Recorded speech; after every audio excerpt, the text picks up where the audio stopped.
All right. Hello, everyone. I'm Jack Fisher. Welcome to my world and welcome to my live stream. And I have my first guest with me. Warlon, introduce yourself. Hi Warlon, everyone. My name is Anas or warlioncomics if you know me from Instagram or Twitter. oh, I thank just I'm a blogger. I just do like comics blogs mainly on Instagram. Awesome.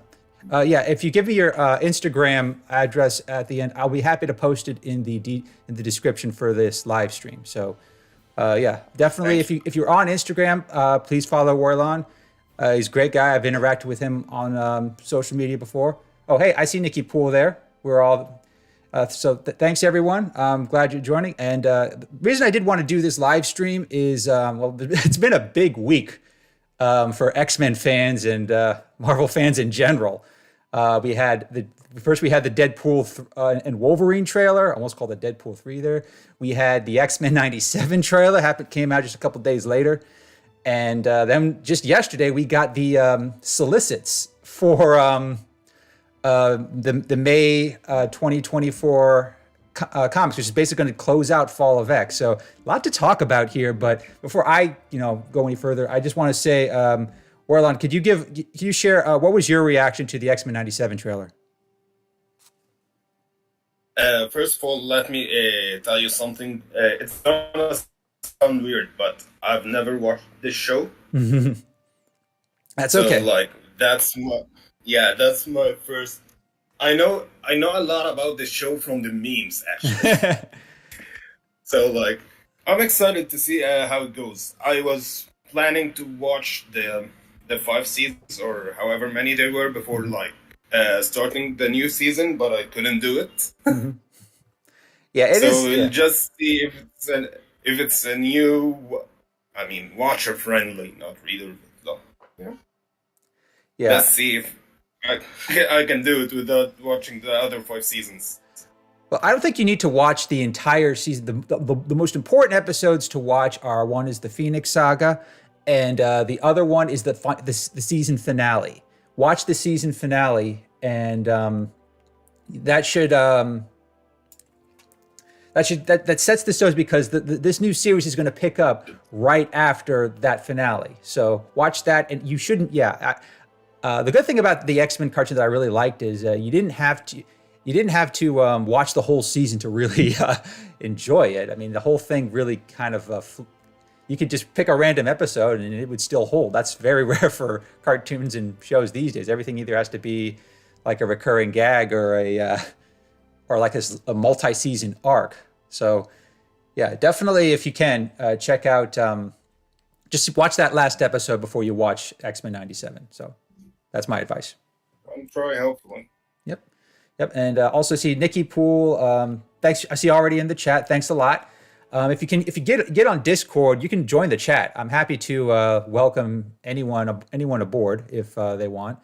So yeah, I'm certainly open. My channel's not huge, but I hope to grow it by having some of these live chats. I definitely want to react to new episodes and big events in the comics. So based on if you've seen the trailer, did anything kind of stick out? Anything that that you're really looking forward to seeing? Me? Yes. I'm waiting to see how they handle like the Jean Madeline plot, however they're gonna handle it. Yeah, I'm glad. No, I'm serious because like I love these comics like Inferno to death, but like they can't do it like that. It will damage Cyclops. It will like Inferno is like it's a character destruction for a lot of characters. Cyclops, Madeline, to the X-Men, like because they betrayed Madeline too. Like yeah. Well, actually, I have a theory that I'd like to share. I've actually already shared it with you, but I don't think I've shared it with anyone else on social. Mind if I share it? yeah, sure. Okay, so here's my theory. Now, keep in mind, people, I have no inside knowledge. This is just me kind of spitballing here. I believe that the Jean Grey that we saw in the trailer is Jean. She's not a clone. She is pregnant. but I also believe that shortly after she became pregnant, Sinister got to her and was able to clone her because he wants that Summer's Grey child. And one thing early in the I think it was in the second season of the X-Men animated series that Sinister did succeed in capturing Jean and Cyclops, but it did not work. He ended up getting he got his ass kicked by Cyclops in the end for that. So I think what's going to happen here is he found a way to clone Jean and so that way he has Madeline, and she's also pregnant too. So both Jean and Madeline are pregnant at the same time, and maybe Jean gives birth to Rachel, and Madeline gives birth to Cable. That's my theory. And but Sinister, he wants both, so he brainwashes Madeline to attacking the X-Men so he can get both Rachel and Cable. That's my theory. I have absolutely no idea if that's just a wild theory, but that's what I think might happen here because the original setup for Madeline would not work in this show. Yeah. There is also a theory, I think, Amanda Martini, a cosplayer, shared on Twitter, and that's that Madeline is just Jean gone crazy. Like a sort of like a split personality. That would be interesting. That would be interesting. Maybe another Phoenix Saga, something like that. That would be interesting too. That's a possibility because her being brainwashed has happened before. It happened in the original Phoenix Saga, but I don't know if they want to redo that. But I think at some point we knew from like the original announcement, Sinister is going to play a big part in this series. We just don't know how. And one thing Sinister loves to do is he loves to clone people, and I'd be shocked if he didn't clone. We know from the Funko Pop that Madeline's going to be here. We just don't know what form she's going to take. But I do think that Sinister is going to Sinister's going to try to do something to get that Gray Summers bloodline in. I think that's the key. Yeah. Oh, Nikki pull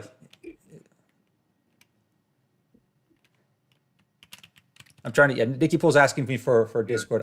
If you're signed up, I just need your name and I can add you. So that would be the easiest way to do it.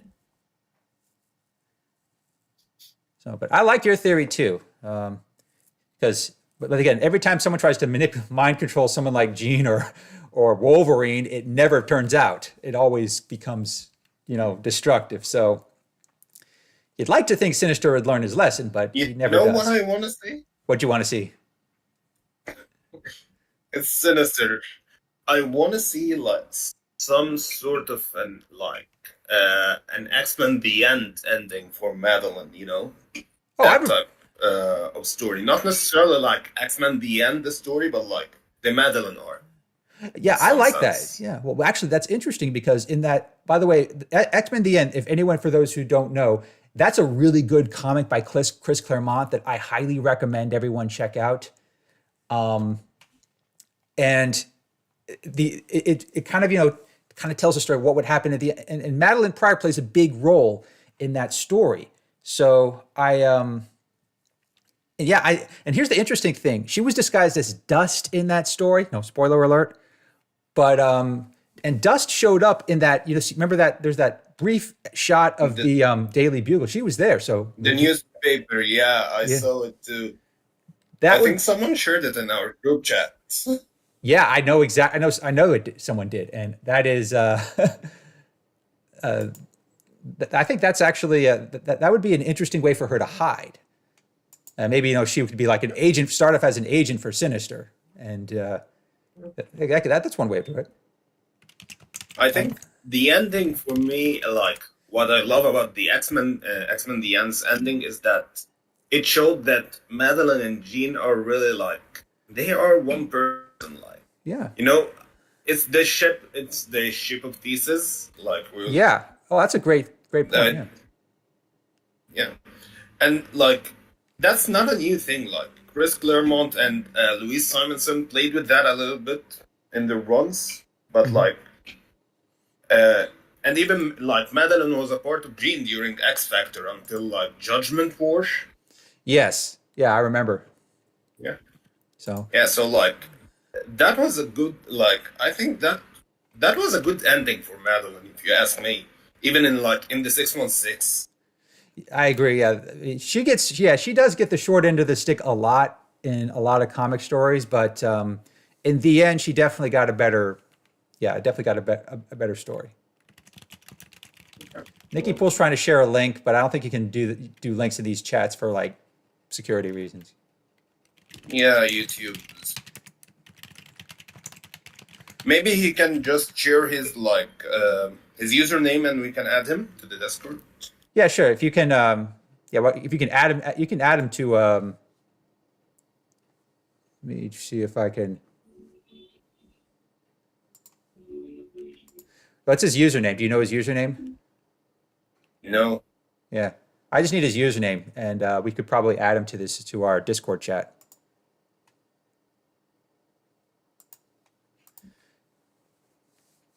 Oh, he's probably already on Facebook, but yeah. I'm gonna open up Facebook real quick, but we'll see if hopefully we can get more people involved in these chats, especially once X-Men 97 starts, and especially after when Deadpool and Wolverine come out, because there's been a lot of conflicting rumors about who from the original X-Men is going to X-Men movies are going to show up. I mean, we've heard Patrick Stewart, James Marsden, Femke Janssen. It's been I don't know for sure who's who's in it and who's not. Yeah, it's kind of be sort of like I'm just thinking. Yeah. Yeah, continue. Yeah. Well, I'm thinking it kind of reminds me of how in Multiverse of Madness there were a lot of conflicting rumors about who was going to be there. Like there was a time when people thought the Reed Richards, John Krasinski's Reed Richards they didn't know if that was going to be the case. There was also the case of whether or not we didn't know if for sure if Patrick Stewart was going to show up until I guess it kind of leaked, but it is definitely it's going to be an interesting mystery. So. All right. Okay, Nick just messaged me. Let me try to get him in. Oh yeah, I got him in too. The Nick in the chat, my Nick. Nikki Pool, yeah, okay, I've got. He sent me an invite too on Facebook.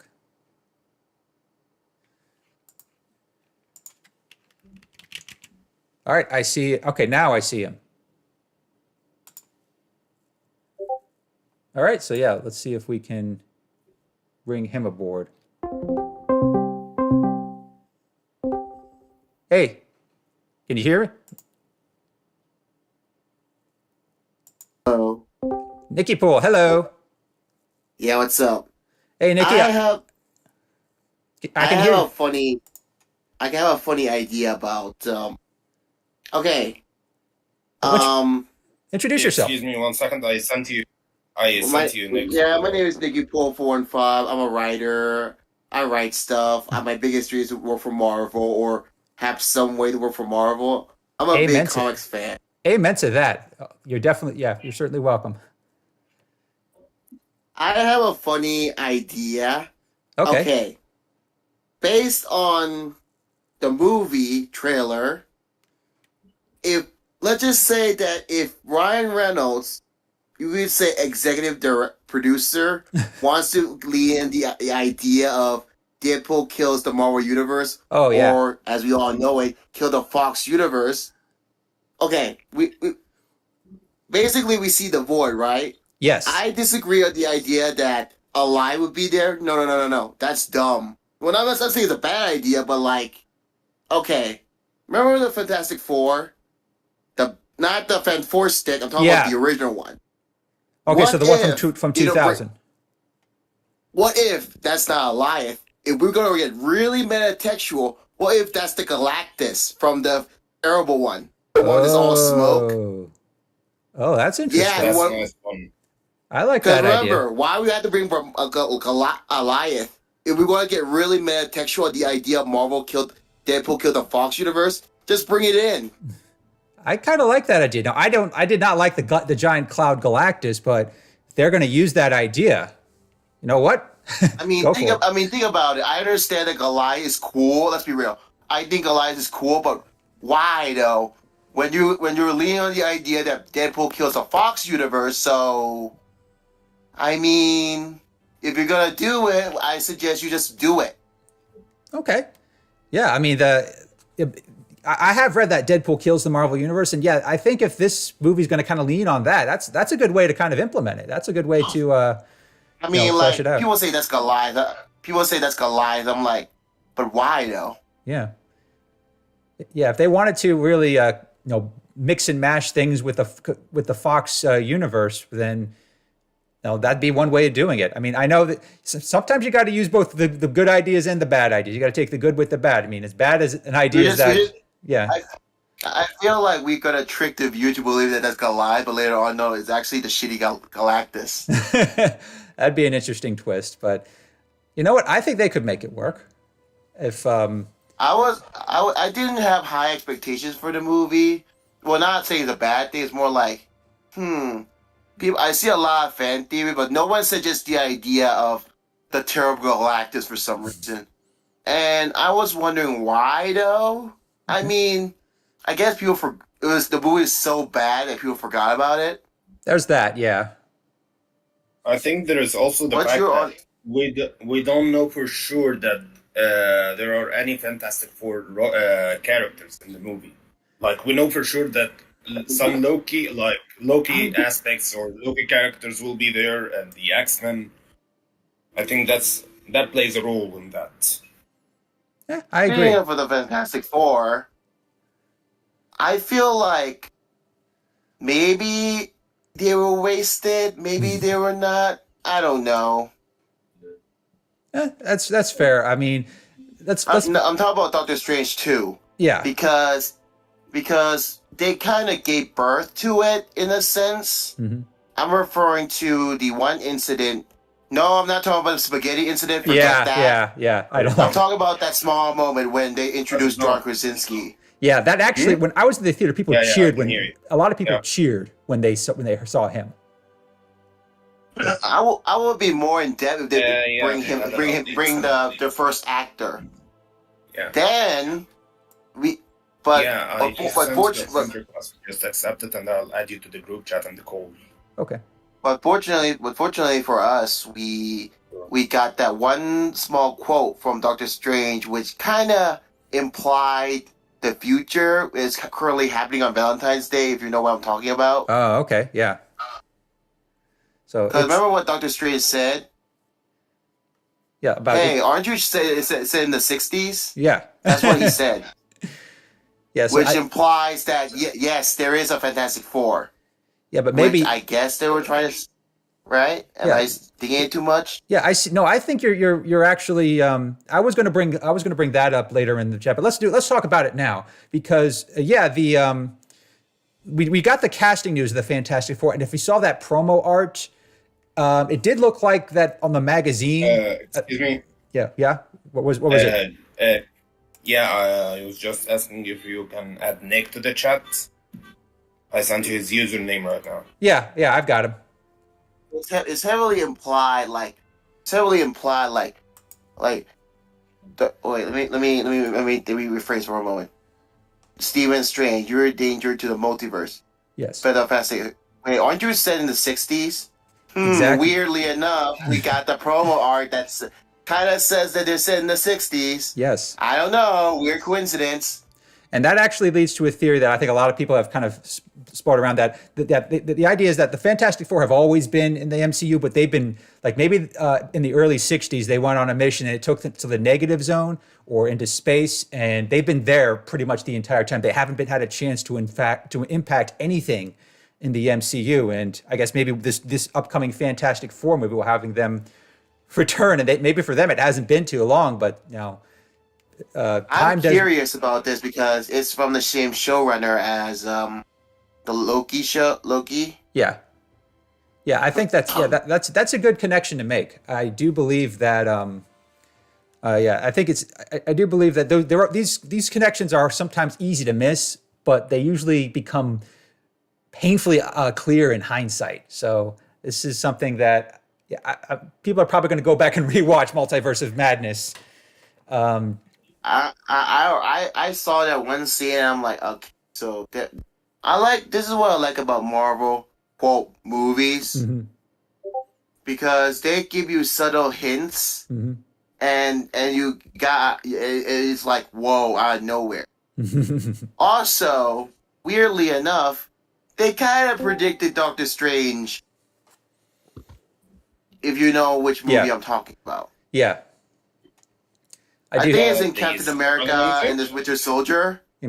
Oh yeah. During the rooftop scene. Yes. Yeah, exactly. They mention his name. Interesting. And I'm like, I mean, if you're talking about movies and comic books, which is I feel like another can of worms, they're both appealing in their both ways. Now, as Jack, I follow your YouTube for a while, even though I don't comment it. I still feel like you're a really good, thing and stuff. Thank you very much. I appreciate it. I'm glad you're taking the time to join me. I appreciate that too. I'm a writer too, but I don't know if you remember this, but you were told me that I wasn't able to express myself further because of text. Yeah. Basically, what I noticed this in a lot of media. Okay, remember the phase? I think 4, right? Phase 4 is phase 5 or phase 4? Phase 4 is She-Hulk era. Yeah, right? phase 4 is She-Hulk, correct, sir. Phase 4 was morbidly weird. I'm not saying morbidly creepy. No, it's more like I'm gonna give you this, but I'm gonna give you half a dish, and I'm like, but why though?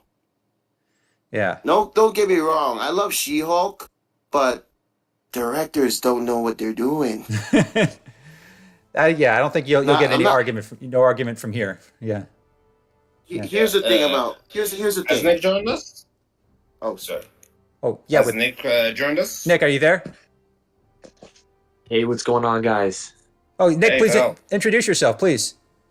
Yeah, hey, what's going on, guys? So, sorry, I was just getting my AirPods. I'm just getting on now, but it sounded like you guys were talking about She-Hulk. So, I live in Boston. I've been reading comics since 2004, 2007, and I've known Warline for three years now. I just met him in person recently, so thank you for inviting me to the group, dude. You're very welcome. Man. I'm happy to have you. What's up?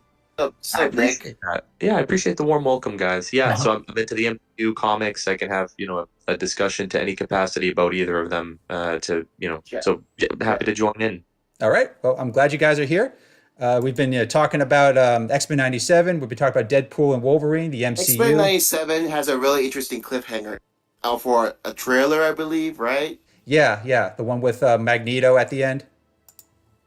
Yeah, and I'm like, I don't know if you've seen the leaks. I don't know if anybody watching this, but basically what I see is that he's wearing a purple outfit, which, if you know in the comics what is going to happen.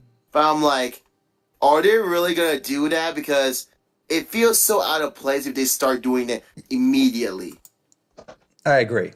And also, oh, sorry. Okay, well, I was going to add on to that.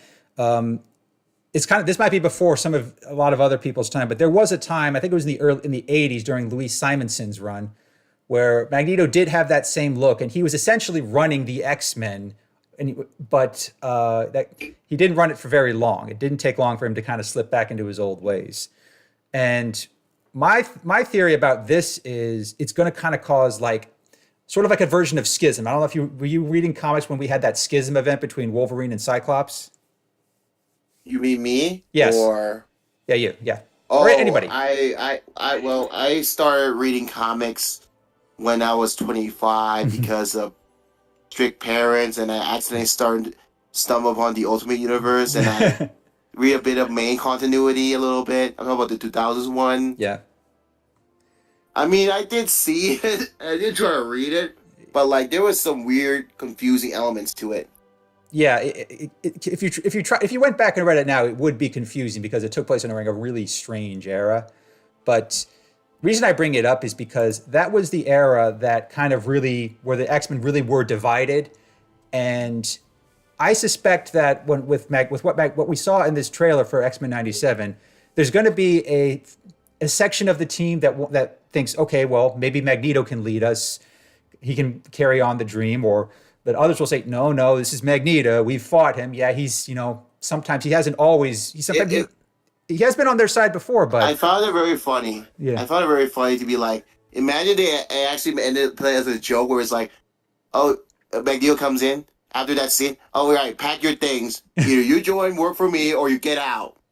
Yeah, that does kind of dumb. That does kind of sound like an ultimatum Magneto would make, though. I mean, even in this in this show, I don't know if you've watched the entire show. I have, because I'm kind of a '90s kid. I know that kind of shows my age. I know, but like, imagine they actually play it like a joke. That would sound so dumb. Yeah, it would be dumb, but like Magneto's just like, after that speech, all right, pack your things, work for me, or get out. Yeah, half the team would probably you're my property now. Yeah, that would be rough. But I do think what do you think, Geekable? Yeah, I do think what that. What do you think, Geekable? What was that? Geekable. I'm asking Nick what he thinks.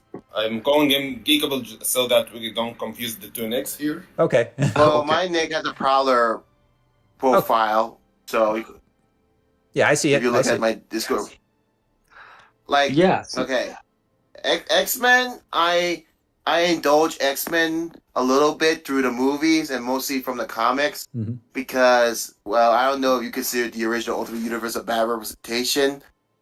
Well, I guess kind of.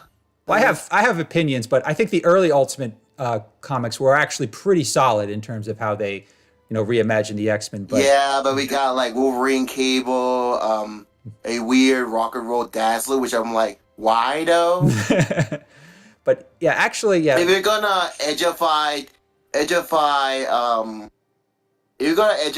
Dazzler, just don't make her a rock band. That's not how you do it. Yeah. Just make her character more like. I'm not talking about like personality. I'm talking about like her celebrity history and stuff. Just make her like Taylor Swift. Like she had an affair with multiple men, which I'm not going to talk about. Yeah, but you get the idea. I understand. You understand how I write the character. It's not. You can't just destroy the image and say, "Oh, that's Age of Fight." No. Yeah, I know what you mean. That's not how you do it. Yeah, but that was a problem with Ultimate X-Men and pretty much all of Ultimate Marvel during that era. And actually, I'm probably going to do another live stream next month for when Ultimate X-Men comes out. But yeah, if you've followed my channel, you've known my opinions on the previous Ultimate Universe. And yeah, I know. I mean, the Ultimate Universe, people. Okay, I see a lot of brain dead text about it. It's too slow. What, you want to be fast like the MCU where there's no space? And I have a lot of nitbits about the MCU, but I'm not going to talk. Let's just talk about X-Men '97. Okay, because we wasted an opportunity for Secret Invasion. God damn it. Yeah. Believe me, there's a lot there's a reason I never did a video about that. I could not come up with a good balanced take on it. But there is a reason Nick and I didn't do an episode on Geekable. I don't think he even did an episode with anyone else about it. Yeah. So I can't say I blame you. Now, I didn't hate She-Hulk. Yeah. But or I didn't hate Secret Invasion. She-Hulk is a better way to do it. Yeah. You want to know how? Just hire the guy who made Law and Order and comedy shows, team up. And then literally just pull the name from the comics. Well, one of the first ones, I like that one, but also She-Hulk Law and Disorder is supposed to be a riff on Law and Order.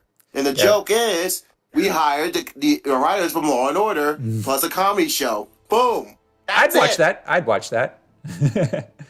Right? Because it's supposed to be a meta textual. Oh yeah, we hired the guy from Law and Order with a comedy writer. That's it. Yeah, that sounds like that would work. But I do feel like they kind of tried to lean too much into the John Byrne era. I don't know if anyone knows the John Byrne era of She-Hulk. John Byrne era is my favorite because of reasons, but I know the reasons you're talking about. You don't need to say. No, I like the idea that they actually drew the Terminator. For some reason, I'm like, what? And they get away with it. And I'm like, what? Yeah, I loved how how much they got away with that. I think the problem with the She-Hulk show wasn't about the adaptation per se, but like how they did it. What I mean by that, when you look at like people are commenting about the shaking thingy scene, which I get it. People are, but here's the thing: I will imply that scene a better way. Let's just say there's a scene where they're partying, right? Yeah. Okay. Let's just say that everything goes to my vision, right? Mm-hmm. We just add a scene there where Megan Thee Stallion was invited to a superhero party, like for a client or whatever, right? Yeah, it sounds like a fun party. And we have a dance moment. That small scene. Meanwhile, camera pans to a villain who is talking about something. That's all you need to do. Yeah. I mean, it's not like they don't dance. We look at Baron Zemo. He got a dance scene, and no one complained about that.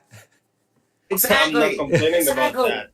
What I'm talking about is that how they approached doing the show. Like, you know, I'll compare it to the James Gunn situation, like when he did the second Suicide Squad and with what he's doing now. Yep. And it's like, I feel like James Gunn doesn't want to talk about like, no. Mine's my own thing. It's not connected, but the it's like, no, it's connected. James Gunn's like, fine. Yeah.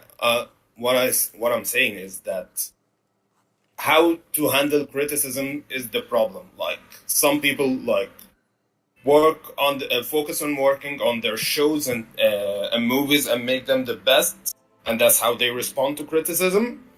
And some people just turn the show to like a bunch of memes to respond to criticism, and that second aspect is what made the She-Hulk show not work. Like, I love She-Hulk, I love the comics, but that was the problem. Like, the problem wasn't the acting. Here's the thing about Marvel that I respect. Now, before I just explain further, I'm going to separate two categories: Marvel Sony, Marvel Disney. Okay, that's a good distinction to make. Marvel Disney has the brains to understand criticism. Yes, I'm not saying that they follow all of it, but at least they understand. Right? Yeah. They understand they were not making mistakes. Marvel Sony, they understood critics they misunderstood sarcasm as phrase. Does it was a shitty movie for like 3 weeks for no reason.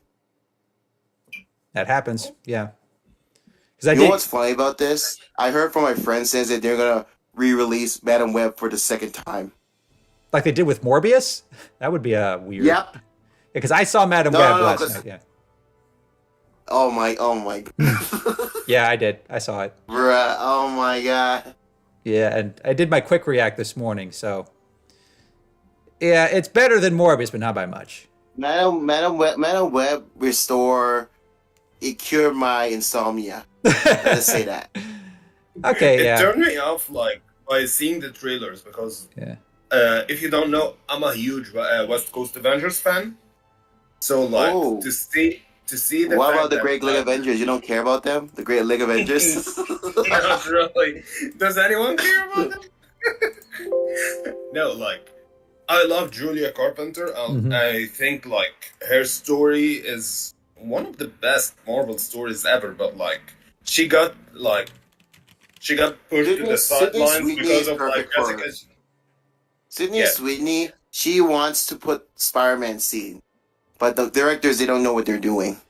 Yeah, the movie was kind of all over the place. And here's one thing that the thing that I think really derailed Madam Web.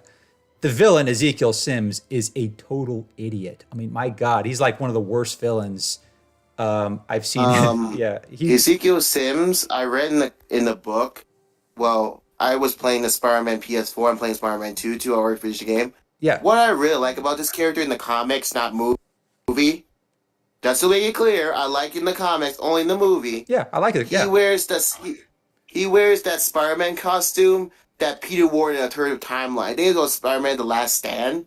Mm-hmm. Yeah, I remember. And I'm like, oh, that's cute. That's really cute. And when I saw the costume in the movie, I'm like, this costume looks good enough. I want to have the design. But I'm like, why though? Why can't you just make Ezekiel just wear that Spider-Man costume? I guess they don't want to like legally distinct. And I'm like, oh. This is so dumb. Yeah, it really was. And Ezekiel Sims, like he was. His costume in the movie is really good. I like that costume a lot. I don't know why. But he's really an idiot. But he is such an idiot in that movie. Like his motivations, his characterization. Like if you read Ezekiel Sims in the comics and then watch this movie, they might as well be two different characters. And the one in the movie is like a downgrade. Like take the worst traits of any villain in any superhero movie. That's Ezekiel Sims. You mean like Morlan? You mean Morlan, where he goes like, "I'm an energy. I'm going to absorb your energy." Like, why?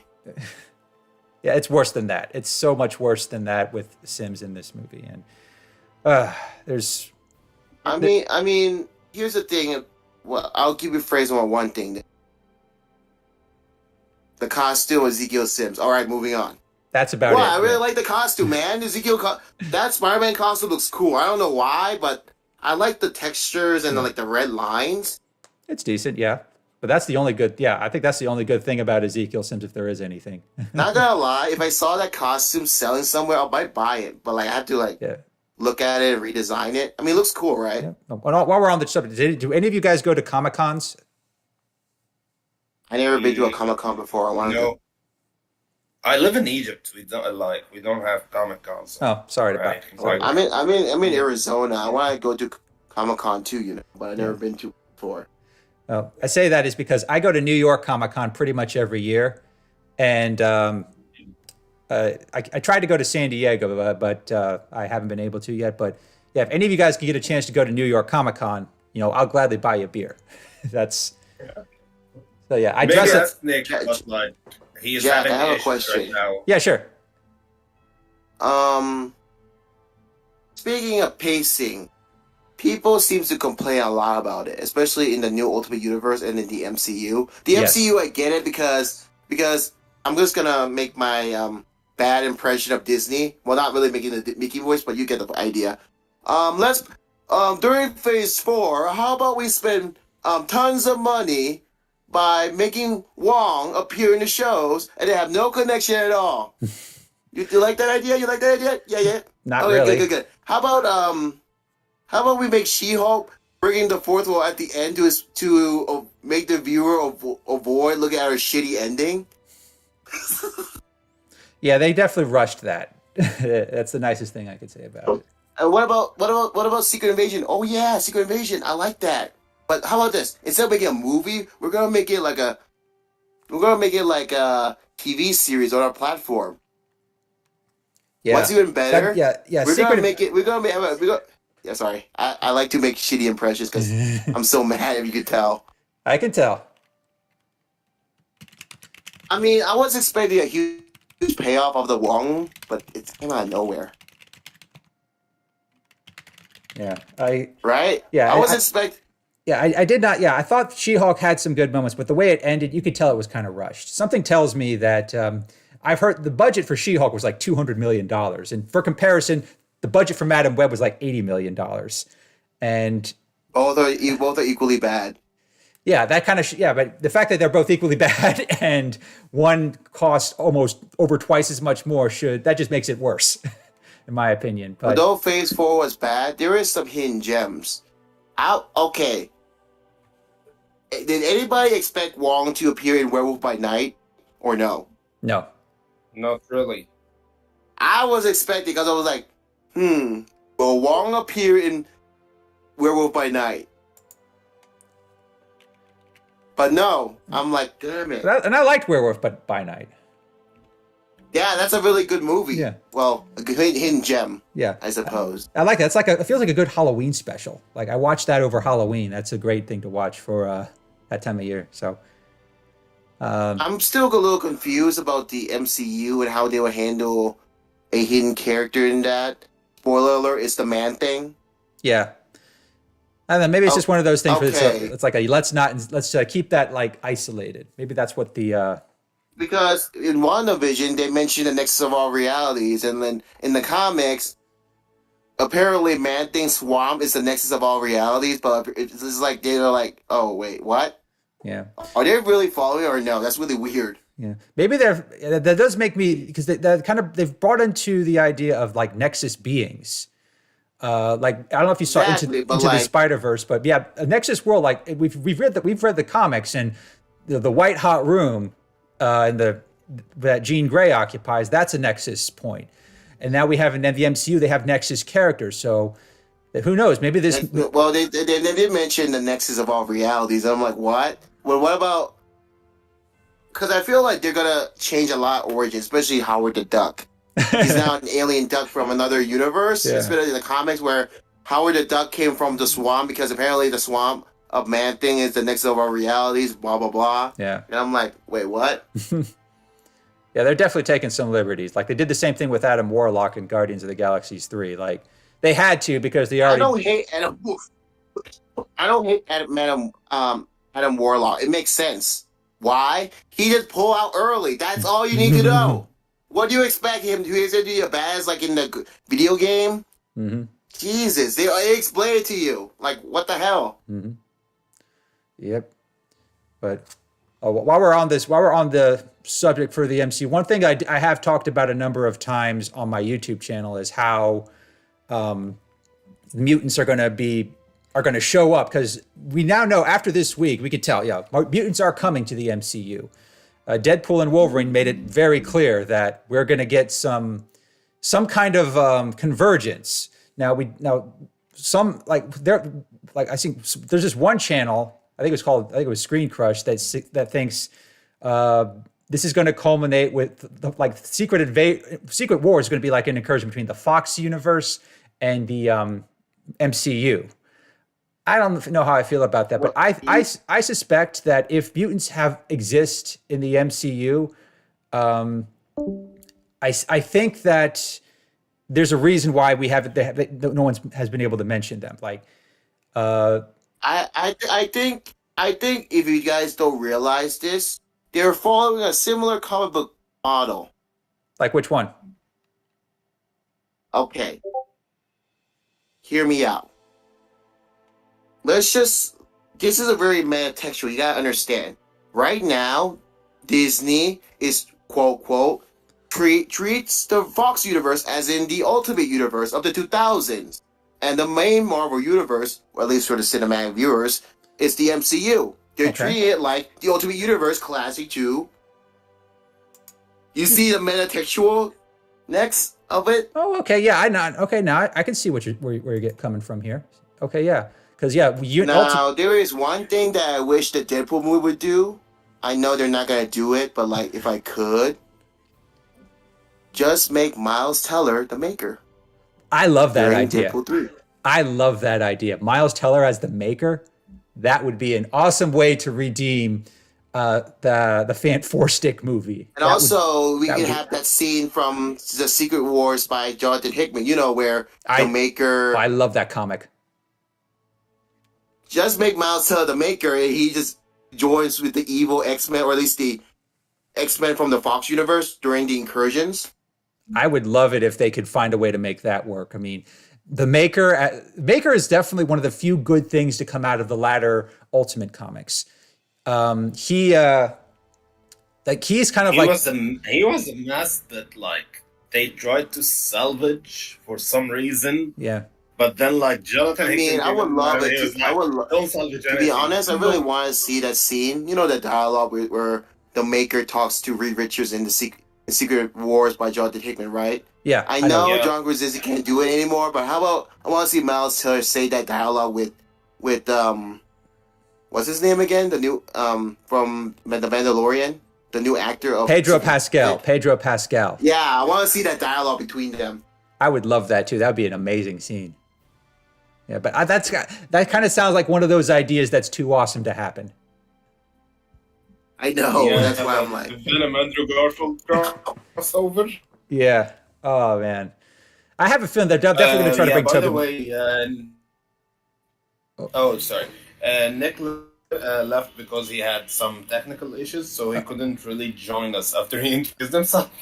Sorry about that. That's but okay. Okay. That's okay. Yeah, he's thanking you guys both for like being cool and being yourself, really. Awesome. Yeah, sure. Hopefully he can join a future stream. I do want to do more of these, especially as we get into like the summer movie seasons. Yeah.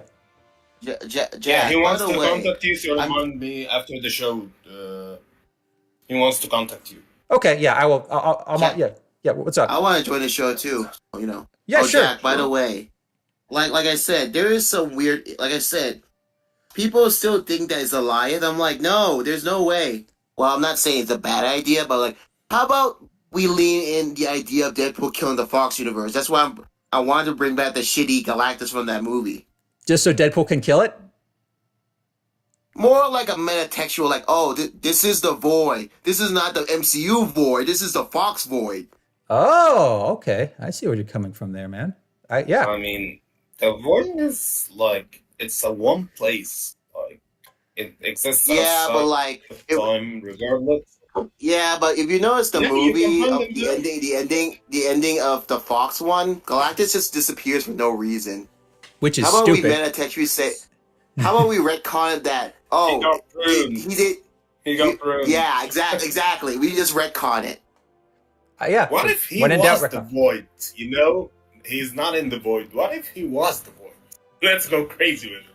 Why not? No. Let's not go too much on that because I feel like.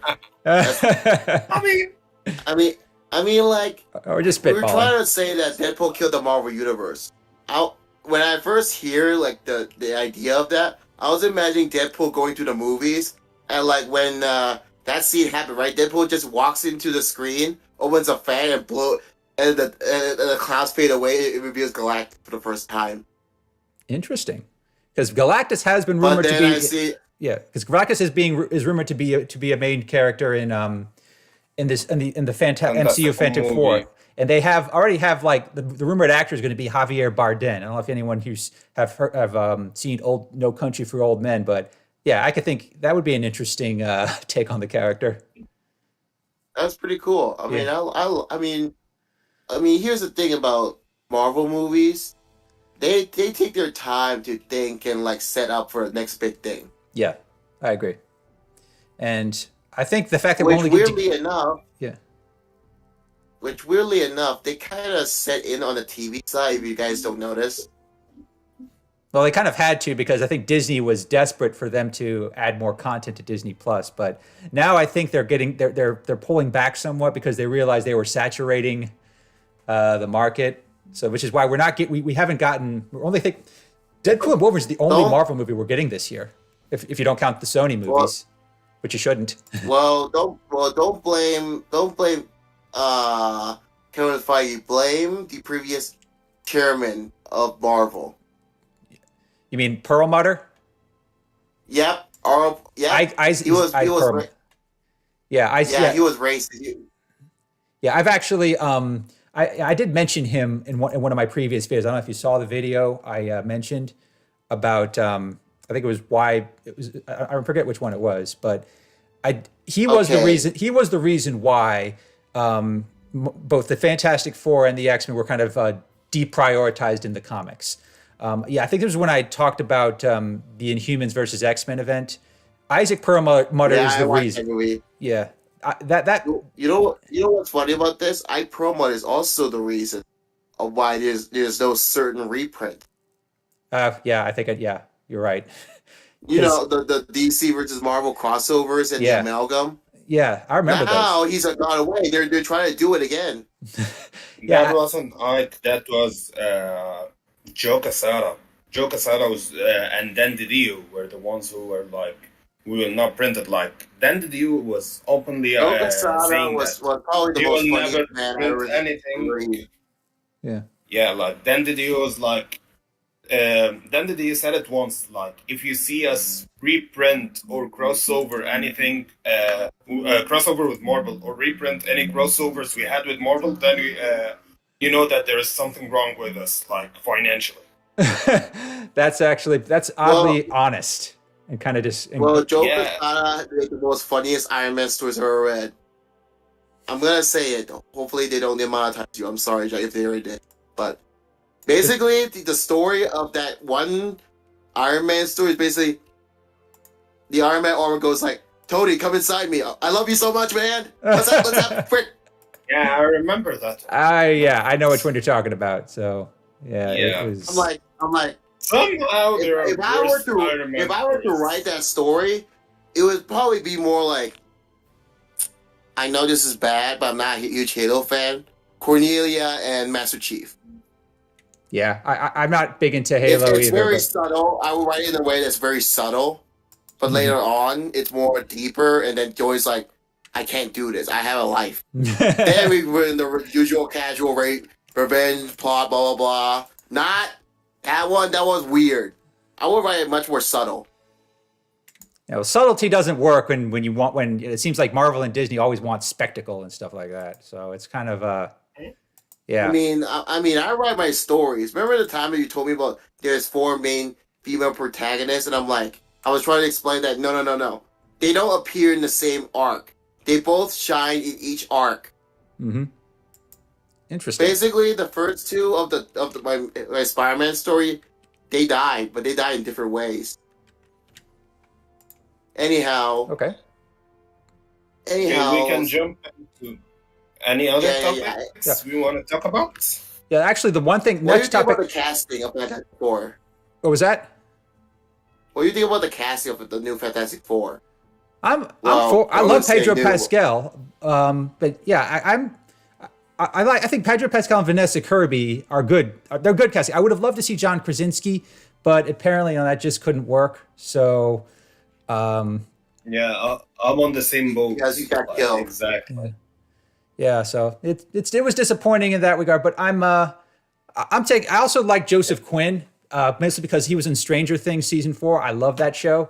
I think it wouldn't be my first choice for Johnny, but I'm willing to give it. I'm definitely willing to give it a chance. I'm taking a wait and see approach just because the bar is so low after 4 Stick. Well, you know what? Well, here's the thing. It's not as low as my expectations for the Dark Phoenix. Yeah, there was. What made me laugh, and like I like the casting, but what made me laugh was that they got the guy who played Micro in The Punisher to play Ben Grimm. Hey. Oh yeah, I didn't realize that. Oh well. That's so funny. They got, because like. That I think Punisher is the only thing I saw that actor in, and he's like in that he's skinny and like he's anything. He's the opposite of Ben Grimm, so like I can't see that and see Ben Grimm. Like it's funny to me. I want to say one thing though. This is a joke, by the way. Don't take it seriously. Sure. If John Byrne was to write the Fantastic Four movie, they would say that the thing is a relative to the villain that the Punisher fight. You know, John Byrne, Spider-Man, Chapter 1, that horrible one. Yeah. And I'm like, that's stupid. Yeah, well, that would definitely be a odd connection. John Byrne thing. John Byrne is his signature. Yeah. All right, so yeah, the other thing, let me switch our image slide. So another thing that came out this week is we got our solicits for May 2024 with the comics and all the X-Men solicits. So it looks like this is the home stretch for Fall of X. I've been following that for a while. I've commented on it a lot in our group chats, and it does look like it's ending. And Fall of X? Yeah, Fall of X. Yeah. And I never really read the X-Men comics a lot, especially only the Ultimates and a little bit of movies, and because I found it really hard to get into. Not saying it's a bad thing. I like the challenge, but I just don't know if the X-Men, the new one, is worth it though. Because I heard that they heavily retcon a lot of things. Yeah, they had to, really. That happens with every series, but I feel like the Krakoa era since 2019. Yeah, that's the problem is that they dropped the ball on the retcons, not that they retcon. I have a question though. Sure. Yeah. I'll try to answer. Did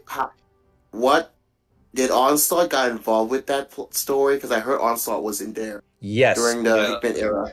Well, Onslaught was. I'm a '90s kid, so I remember the original Onslaught crossover from the late '90s. But there was a different version of Onslaught appeared in a comic called Original X-Men by Christos Gage and Greg Land. So in this comic, a different version of Onslaught happened when Magneto when his mind merged with that of Jean Grey as she was taking on the Phoenix. No, it's not mind word. It's just some part of Magneto imprinted to and lashes all like a stupid creature. Yes. Blah. Yeah.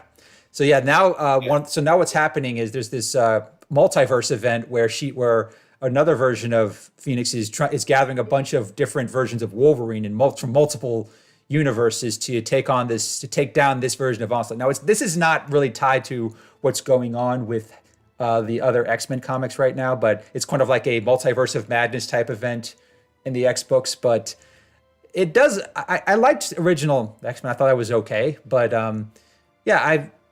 it looks like it's just going to be a fun way to give us a lot of different. I'm really curious because people would say that Onslaught, the character during the Hickman era of X-Men, he was kind of shoehorned in. That's what I heard.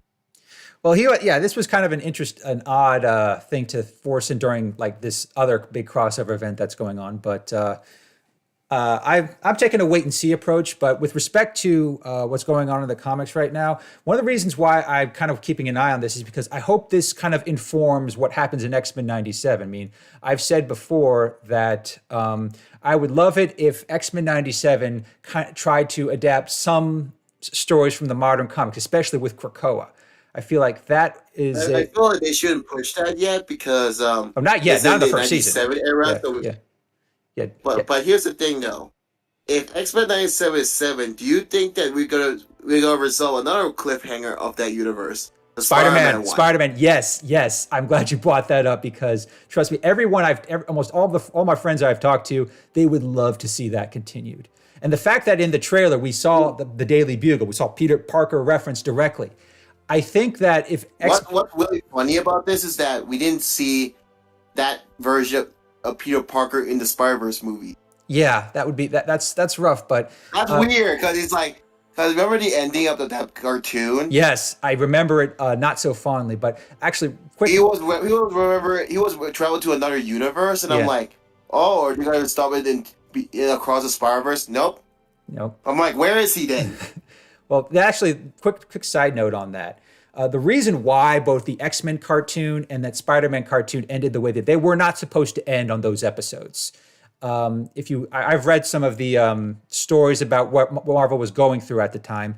Like in the late 1990s, Marvel was bankrupt. They were almost done. Now, the thing with the reason why Spider-Man ended the way it did was because they literally ran out of money. They could not produce any more episodes. They had I think that last season was supposed to be longer. And the same with X-Men. That last season was supposed to be longer, but because of Marvel's financial... Basically, Mr. Djokovic went to Marvel and says, "Where's my money? Where's rent? Give me rent." That actually, I could totally picture that happening. Yeah, and unfortunately, that's what led. Yeah, Fortunately, that is what Marvel Studios. Yeah, Marvel was like, "If you want this rent, then fix the damn door." Oh, I wish I could have been a fly on that wall. But yeah, that it's because Marvel went bankrupt that we got Isaac Perlmutter in the first place. But hopefully now that if with X-Men 97, from what I've heard, they're already preparing for additional seasons, and my hope is that let's bring back. Yeah, if this helps bring back the old cartoon because I really want to know where did he went through and why doesn't appear in the Spider-Verse movies. Yeah, I'd love it if maybe in X-Men 97 there could be because there were two crossover episodes between Spider-Man and the X-Men in the original 90s show. So maybe in a future season, maybe we'll see that version of Peter Parker again, and maybe it'll hint at what happened. Maybe if it's successful enough, maybe we'll get more. We'll get something else, but maybe we'll get an extra season of that old Spider-Man cartoon. I'd love that. Because speaking of Spider-Man, do you agree with everybody on the internet that Sony should return the Spider-Man rights back to Marvel? Not Marvel Studios, but Marvel in general. It'd be nice of them, but the thing is, they make too much money with it. It all comes back to money, man. Movies created by Sony is a laundering scheme. It doesn't matter if it is. If it's working, they're not going to stop. Why would they stop? Well, according to the internet, Morbius and Man Web did not sell well. Speaking of which, Amy Pascal, she said someone asked her if they would make a Miles Morales movie, and she says, "Not yet. we gotta make 2 or 3 more movies. Yeah, the thing is, according to the Sony rights, the way they work is if they don't make any Spider-Man movies, they will lose the rights. And it's kind of like what happened with the Fantastic Four rights. They have to keep making movies, otherwise they lose them. Like, I don't know if you heard about what happened in the 90s with the Roger Corman Fantastic Four movie, but it all comes back to. He kept working on it. Yeah, he kept working on it, but he never finished it. It's finished. You can actually watch it right now on YouTube, and it is cheap. I mean, they made that movie for essentially what amounted to this. I think it was only $1 million was their budget, which even in 1994 was dirt cheap. You can't make a blockbuster movie for that. That would be like Here's the thing, though. I really appreciate, because here's the thing. I feel like all the characters, they look pretty cool. Yeah. But even though I like the 2000s Ben Grimm because of the accent, that's how I imagine Ben Grimm talks. Yeah. He sounds like a guy from New York. Well, he's like Brooklyn. He's a tough guy. He's like that lovable uncle that I like. Yeah. I try to be the lovable uncle. Big tough guy, but doesn't mean to hurt anybody. Yeah. I'm an uncle to myself. My siblings have kids, so I definitely relate to Ben Grimm being the cool uncle. Yeah. Well, it's weird. I don't know, but I feel like the first one, the third cheap, quote, quote, he doesn't look too bad. No, he doesn't. In fact, everyone in that movie looks spot on, like they were ripped right from the comics. Much better than they did in the Fan Forstick movie. What I like about the new one, the one with Pedro Pascal, I like the idea that they were like, no. They're not wearing spandex. They're wearing sweaters, and I'm like, that makes more sense to me. Yeah, and the boots in the comics, no. Those are space boots. I feel like they make sense to me, right? Yeah, they're kind of. It feels like they're more leaning into the out there '60s psychedelic type. Yeah, but they don't want to go like too comic accurate. They were like, no. If you're in space, you'll be wearing sweaters, right? Makes sense to me. I don't know about you guys, but it makes sense to me, right? Yeah, it gets cold up there, so. Yeah, I'm so far I'm taking a wait and see approach with the casting. I really think it depends on who they cast for Doctor Doom. I feel like if the MCU is going to succeed into multiple phases, they have to get Doctor Doom right. And he's the best. He's like he's my favorite villain ever. Doctor Doom should be played by Cillian Murphy. Yes, Cillian Murphy from Oppenheimer. He would be perfect. My second choice would be if I had a choice is Ben Mendelsohn from Star Wars Rogue One. He could also do that role. Cool. Yeah, those are my top two. But yeah, Cillian Murphy. By the way, have you ever heard Henry Cavill right now? Henry Cavill is agreed with Marvel on an unknown role. Yeah, I'm interested. Yeah. Who could that be? Could that be Captain Britain? Yeah. Well, that'd be cool too, but I want Marvel to do a big slap in the face to DC. What if they made him Sentry in the Thunderbolts movie? Nah. Like a slap in the face to Marvel. I honestly want him as. No, if Marvel did that, it's like a slap in the face to DC. That would be a pretty good idea. That would be an incredible middle finger to DC. That would. I mean, come on, do it. Let's slap him DC in the face. I would love that. For me, he fits Cyclops perfectly. Like, if he's everything. I kind of want him to be Sentry. Is that mean? Like, you know, Henry Cavill to be a Sentry? Not. Oh man, not really, but like, yeah. Him as Sentry, I don't think it works because, like, first, not that Sentry is a Superman knockoff, but like, ripoff, but like, Sentry. I mean, so is Hyperion. Sentry is a weird. He's a weird character. Like, he doesn't fit. I don't think that he fits. Like, Cavill fits the role well. Like, the idea here's of my fan cast. Here's my drug addict to. Here's my fan cast, by the way. Henry Cavill to play as Null for the Insomniac Spider-Man universe. Null? Ooh, that would be interesting. Imagine Henry Cavill has the Witcher haircut and he wears the black armor. I would love that. He would look so awesome. I don't think that they will. Well, first I want him to be Sentry, just to slap DC in the face. Yeah. Well, But if I had a choice, You know, Cyclops. Go ahead. Yeah, I hear. Go ahead.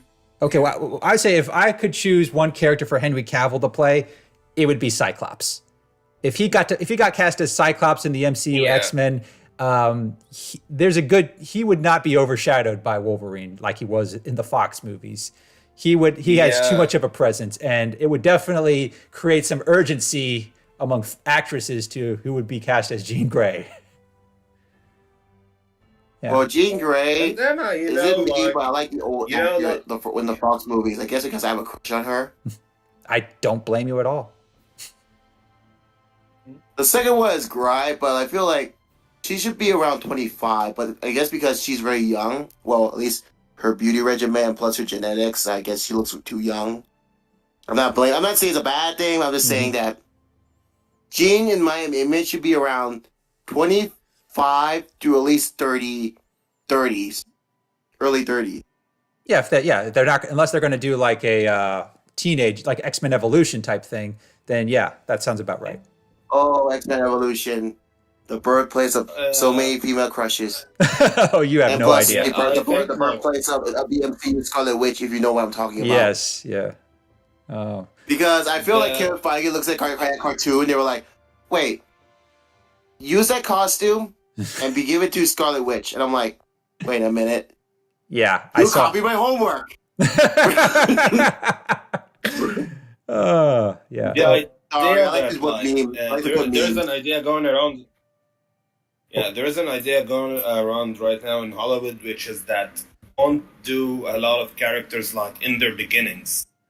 Like when you meet the X-Men, especially because they had their own movies and stuff like that, they will be like in their 30s. Like you'll meet them like as if you're like picking up a comic right now. Mm-hmm. Well, so I like that idea a lot. I have a nitpick on that one. Go ahead. I remember you saying that Miss Marvel was supposed to be a mutant because, and I get it, but still, you already established. It's like you already established a character in the first place. And imagine you were as a reader, reading it for a long time, all of a sudden you're changing it. It's like you're growing a plant. The roots are already sinking down. It's too late. And when you try to like detach it and build over again, it doesn't feel the same.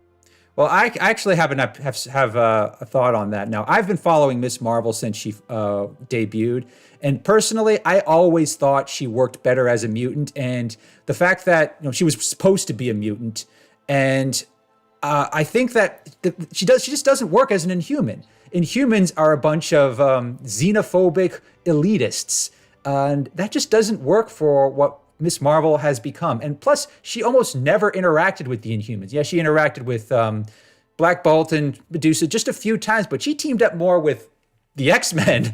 She teamed up more with like Miles Morales and Nova. So here's the thing, though. I have a vision for writing the Inhuman.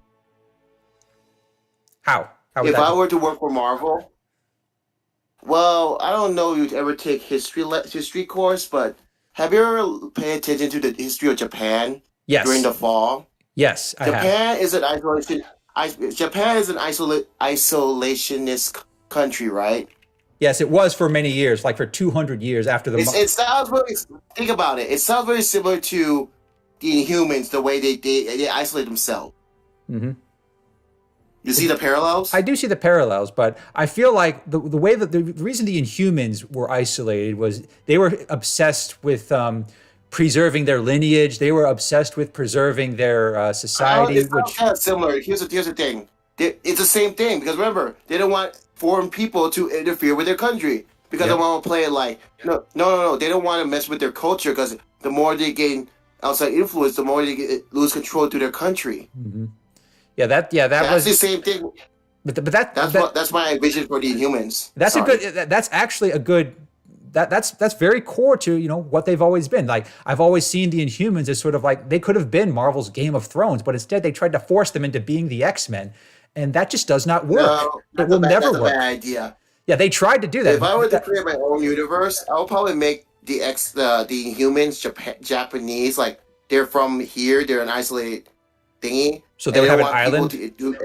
So maybe they're Kind of, yeah. okay. I like that idea, but again, we have to thank Perlmutter for trying to turn the Inhumans into X-Men. Unfortunately, that's the whole reason why that plot happened was because of Perlmutter. Yeah, I mean, Inhumans are not X-Men. No, they're not. X-Men are supposed to represent the minorities. And X-Men is And you not say that they Inhumans, chose like, to be a the minority? X-Men That doesn't are make any minority. sense. No, that's exactly why I did not like Miss Marvel being an Inhuman. Why I just don't think that works. Miss Marvel If works Ms. best. Marvel wasn't an Go ahead. Sorry. Go ahead. If Ms. Marvel wasn't an Inhuman, she wouldn't have been like an important character. I'm just saying. Yeah, because Miss Marvel. Like, look at the New Mutants, the Gen X characters, all of these characters. None of them got the spot because when we talk about X-Men, we'll talk about Wolverine, Cyclops, Storm, Jean, Okay. Emma. that's an interesting point. There is no spot for an X-Men character. There is no spot for a mutant unless they are doing another thing. Well, Miss Marvel was doing another thing, and she was kind of taking over for Miss Marvel and for Carol, and that's actually I think she could have been a mutant and carried that on that role, and I think it would have worked better for her, simply because she is already a minority. She already feels like an outcast, being a Pakistani girl in Jersey City. Now, I've been to New Jersey. I've got family in that area, and yeah, there it is. It's difficult being a minority in those areas, and I feel like her being an Inhuman just did not complement that the way being a mutant does. And I sincerely do hope that, despite how the Marvels performed in the box office, I hope we get to see Kamala again. And like, I have a question though. Sure, shoot. The mutants are a really good concept, but speaking of mutants, do you feel like in the new Ultimate Universe, the new one, they're playing with a big bit of both ideas? The fantastic idea that they're cool, but also the fact that, in a realistic sense, that mutation is gross too. If you look at the teaser of Peach Bobaco's Ultimate X-Men, yeah, I've been because seeing I feel that. like she's playing both lanes. She's like, no, they're both cool and gross. And that can totally work. But then again, puberty is gross. So I think and the fact that mutants manifest their powers during puberty, I think that's a pretty nice parallel. And I do feel like if Momoko kind of leans into that, like having kind of tying the mutant experience into like No. I think she was trying to play with the idea that in a realistic they're mutants means mutation means it's gross. Also. It can be, yeah, but gross things can still become beautiful in their own way. I mean, it's true. That's kind of even the old X-Men cartoon played with that. There was they had the episode with the Morlocks, and there was and I'm sure they'll touch on that again in X-Men '97. I have a question though. This is a really weird area for me. Go ahead. They poorly explain Miss Marvel about they were like, Miss Marvel, she's also a mutant and an Inhuman. I'm like, wait, didn't you say that if a Inhuman gene is a bit of a mutant gene, he turns out to be a normal person? Like, what the hell? Yeah, that's something that I think it was in Miss Marvel's solo series before the Hellfire Gala, that Inhuman DNA is something you can inherit along with mutant DNA. But what happened with her is that when her Inhuman powers masked, they masked her mutant gene. We actually don't know what Kamala's mutant powers are. It's a bad retcon. It's a really bad retcon. It's messy, but I don't think it's bad. It's not bad. Like, it's actually pulling from the fact that there are other Inhuman mutants.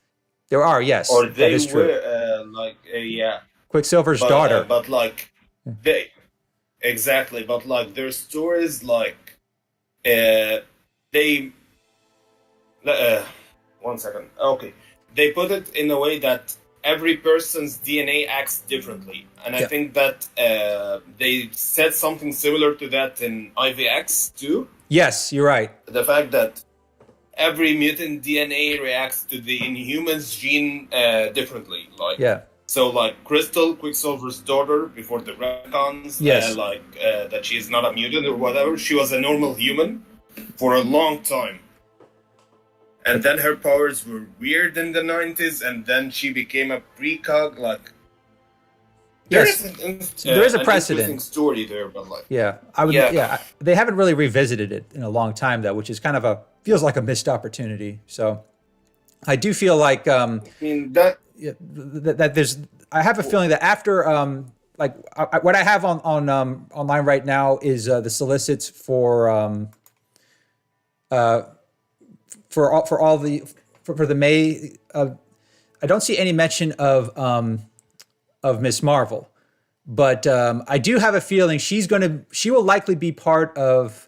Maybe she'll like form her own mutant team. Like maybe she can lead the New Mutants. I would love to see Kamala as sort of kind of take charge and lead a new generation of New Mutants, because that's cool. yeah, I would love. I think she's even shown in the movie. She has good leadership abilities. She brings out the best in people, and she also led the Champions for a good long while. And I really do. I really loved that take on her as the Champions. That was she actually had some really good moments with Teen Cyclops while she was there. Like that was she. I think she was. Wait. Teen Cyclops? Is it the crossing thing over again? Yeah, the time travel element. Yeah. No. I'm talking about like when Tony Stark trying to kill his younger self. No. It's different. Yeah, I know. Sorry, I don't like to make fun of it every time I hear. Yeah, I know. Young characters, but yeah, when Kamala and was on with the Champions, and they had the time displaced Cyclops. I don't know how to say that properly. They had a really good dynamic. I really feel like Kamala was the only one who really did not, who really kind of, believed in that Cyclops could become better than what his adult self could be. She really His older self is. she had the idealism that I think that he really needed, and they did actually interact briefly. I think a couple of years ago in a Champions X-Men crossover. This was before Kamala was retconned as a mutant, but the fact that they still have a good dynamic, I think that bodes that's a good setup. I would like it if they could continue developing that. Which whatever happens, I think in June is when we're going to find out what's going to happen with the X-Men comics. And my theory is cool. Okay. So I'm going to get into I'm going to do a quick theorizing here. So again, this is speculation. I have no inside sources. Here's what I think how the comics are going to. Will Ben Riley be part of it? Will Ben Riley be part of it? Ben Riley Chasm? Sorry. I can't help making fun of it. Okay. You know what? Sorry. No. I walked right into that one. So here's my theory. No. You gotta understand, man. They promoted Chasm to be part of the Dark X-Men. I'm like, why? Yeah, that's actually a good segue, because here's what I think is going to happen with the X-Men comics after May. I do think that Krakoa is not going. The Krakoa era is going to end, but I think it's because Krakoa and Arakko are going to reform. They're going to become sort of like their own a new entity, but it's not going to be the same nation. It's not going to be what they were when House of X, Powers of 10 came out. So I think it's going to be the Magneto Nation. Magneto Nation.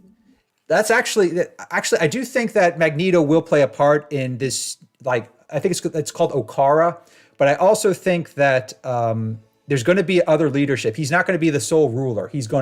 I think he and Storm might end up acting as co-rulers.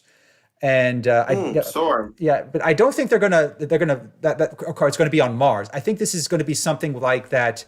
Maybe it'll be like a second moon or maybe there'll be like a new a new continent that's kind of spaced around. Maybe they place it in places like Antarctica near the Savage Land, or in or parts of where Krakoa used to be. But I think that the Savage Land. Yeah, so that would be so that my the theory. Savage Land's never really used well. Yeah, it's not. Maybe it's the first time to use it. Yeah, exactly. And I think this new Okara is going to be, that's going to be what Magneto rules. And he, maybe with the help of Storm, will, they'll kind of continue the idea, like the idea that Krakoa represents of being a mutant nation with a mutant culture, whereas the X-Men will kind of act as like the ambassadors, and maybe like they'll probably have to go back to the mansion in some form, but maybe it'll be part of Okara. Now, I don't think Charles Xavier is going to have much of a leadership position. I do feel like this is going to be the time where Cyclops and Jean Grey can become headmasters again, and possibly with with some support staff, with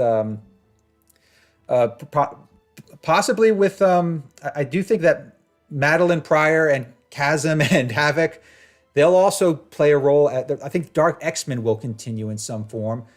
But I do feel like we're going to get kind of like a blend between the Krakoa era and just being in the mansion.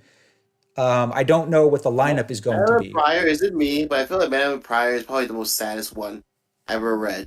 Yeah, her story was pretty sad, but I liked what they did with her in Dark X-Men. She was delightfully deranged. Well, also no. If I'm talking about pure, Madeline Pryor from the old comics, I feel like Scott is a dick in that one, because immediately when you found out that the girl that you dated is not real, you just immediately abandoned. I'm like, bro, that's so fucked up. Sorry. That's fine. That's fine. But here's the thing. The reason why I've mentioned this before in forums and also in our group chat, but I feel like Madeline Pryor, the way was from a writing perspective was a mistake. It's not just that, not her as a character, but just the fact that she looked exactly like Jean Grey. The fact that Cyclops met her very, very almost I don't know how long it was, but very shortly after Jean died. The fact that she looked exactly like Jean was just so contrived. I mean, the fact that you could have made Madeline look like anything. Like, she could have. If I were to kill with a whole, there is a rumor that. Yeah, what was that? There is a rumor about that. There is an interesting rumor about why that was the case. Why was idea, like, from the. Can you hear me? Yeah, I can hear you. Go ahead. Yeah. Okay. Yeah, the idea I think was like the rumor. The rumor has it that Chris Claremont was playing with the fact that Madeline was Jean reincarnated, but as a human. Like, he wanted to give her the original ending he intended to, but like, with reincarnating her and having a baby, and like Jim Shooter resurrecting Jean and Fantastic Four screwed that up. Yeah, that was messy, but I still think that just making her look like Jean, that doomed Madeline, because she was always going to. Because if she had looked different from Jean, then yeah, I think Cyclops leaving her would have been much, much worse. But the fact that if I were to handle the event in my own universe, how I would handle it? Twin sisters?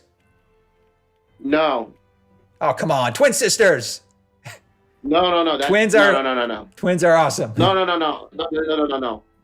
Remember the Infinity War comic, the evil Adam Warlock, the clone? I think so. Yeah. Event? You mean Magus? The future version. We just set it up that okay, Jean Grey is killed, right? And now the evil Adam Warlock looks at it like, oh, it's a perfect opportunity, so we'll make clones of them. Okay, I can see where you're going from here. Yeah, interesting. We could fix the whole thing, and then we could have like a phase called Marvel Clone Saga, where it's like, you see where I'm fixing it? Instead of Spider-Man Clone Saga, everybody meets their evil clones. That would be whatever. That'd be one way of doing it. Yeah, but.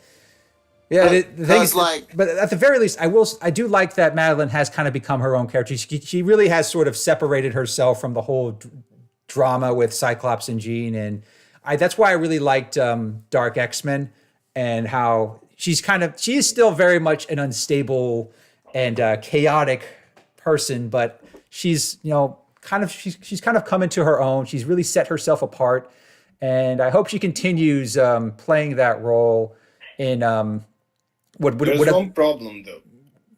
What is it? Havoc. Well, why is he a problem? He's just a total simp for her, and I think that's beautiful.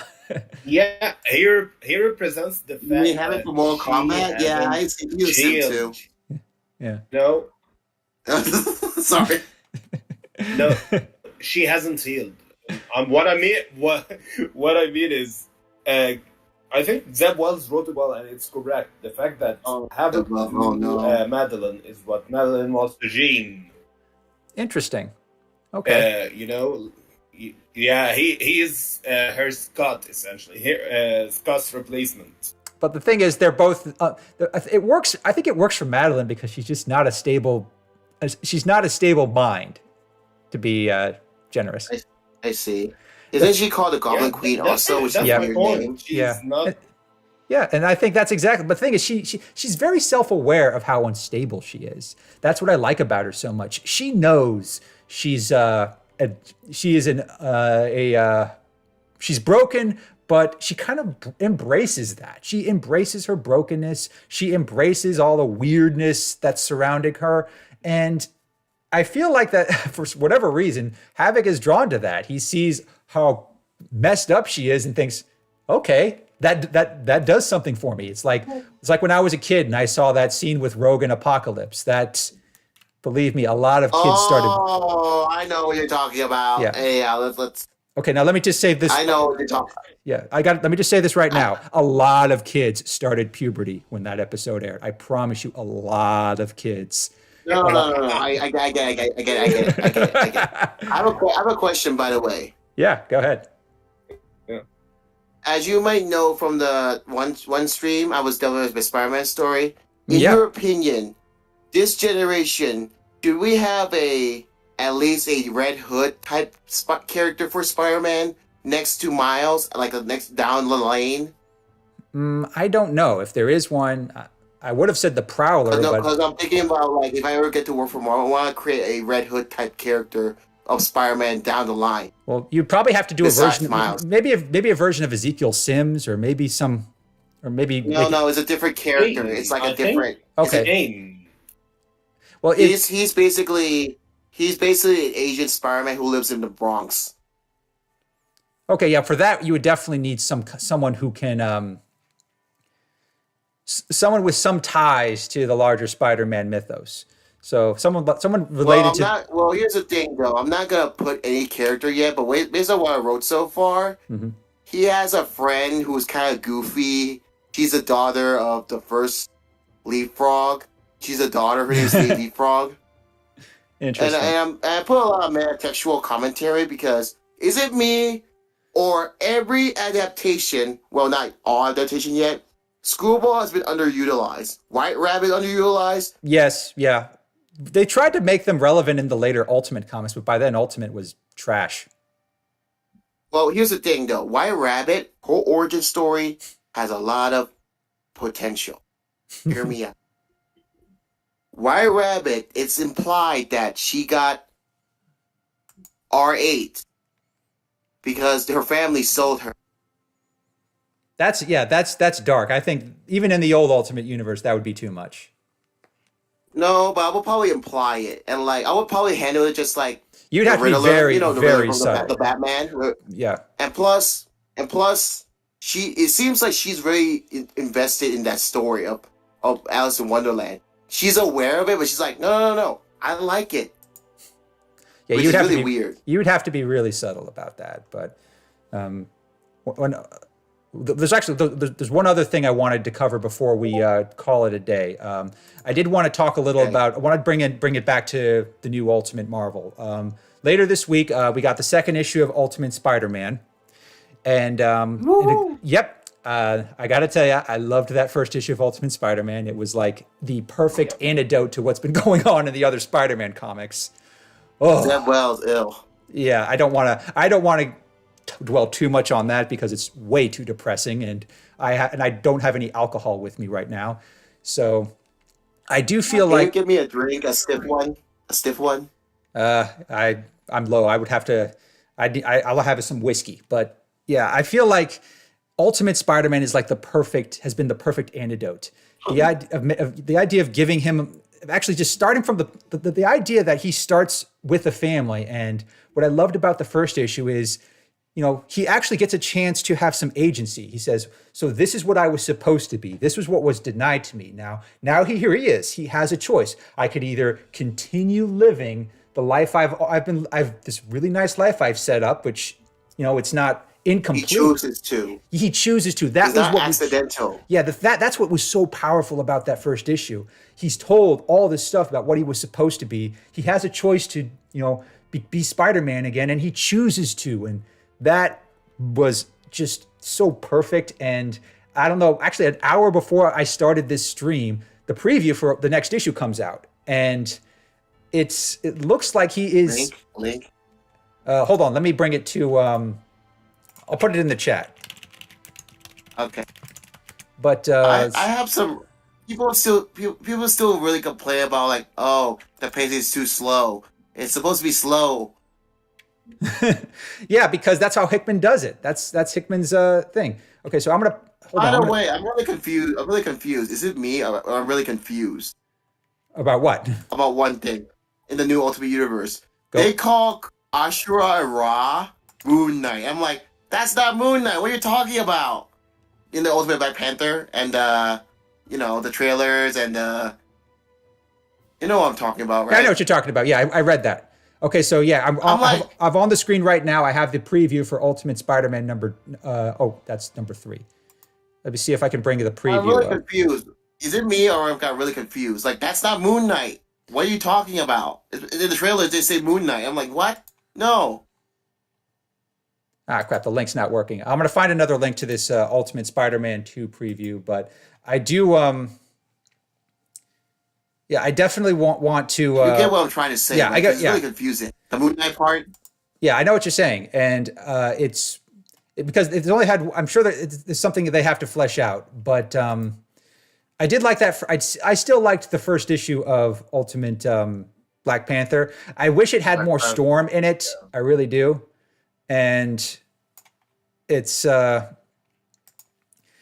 get it that people are really confused about Ultimate X-Men because it's seems randomly out of place, but I feel it's gonna pay off. I hope you're right. I really do hope you're right. But and I've said this in a previous video. I feel like the problem I have with making with Momoko's approach is if it's too different. Well, we've already had that. We saw that happen with the former Ultimate X-Men comics. They tried to make them so different that they kind of they stopped being mutants. So by the way, so I found the preview. So I'm on. I get what you're talking about. They stopped being mutants. They were like, oh yeah, no, we were just a genetic experimentation. Exactly. So, whatever. Oh, so yeah, I have on screen right now. Actually, let me make this bigger so that the people watching this can actually see it. I can't see it in the YouTube clips. Can you do you put it on the? I can't post the link on. I can't post links, but on the group chat, on the Discord group chat. Oh yeah, sure. I'm gonna put that. I'll put that right now. Here you go. There you go. So there you go. Wow. Is it people? Okay, people say that this image looks like Andrew Garfield with a beard. I can see that, but he still has. I think he's part Andrew Garfield, and he kind of has like a weird Henry Cavill type look too. But I love the beard. If Marvel, please. Imagine we got Henry Cavill as another Spider-Man from a different universe. Oh my God, I would love that. I love the beard drawn by Marco Cincinnato, not Cincinnato. I can't speak right now. Not anyone else, because I think Ryan Stegman did a cover. It was a good cover, but the beard looks so weird. My friend says that this one, Insomniac might pull it up as a reference to the Ultimate Green Goblin. And I'm like, don't do that. I mean, I like it because I want to see Ultimate Green Goblin from the 2000s in the Insomniac universe, not the new one. That would be that Ultimate Green Goblin is a pretty monstrous character. Yeah, that would be an interesting. I don't want to see armored supervillains for the millionth time. All right, I want to see my video game to be a monster. Yes, for once. I second that. Or at least Or at least if you want to do like both worlds, just do it like the Ultimate Spider-Man cartoon, which is a terrible one. Oh yeah, But I still. hated that cartoon, but still, a monstrous goblin would be a really cool twist. But yeah, I've got Ultimate. It would work for the Insomniac universe, right? Yeah, it definitely would, and I think it would work in the MCU too if they ever put a different version of Green Goblin. But I do like. I think we have had enough armored characters for in the MCU. For the millionth time, no. I feel like that scene from Jimmy Neutron. Look, a supervillain for the millionth time, Sheen. We already seen your armored supervillains for like the 50th time.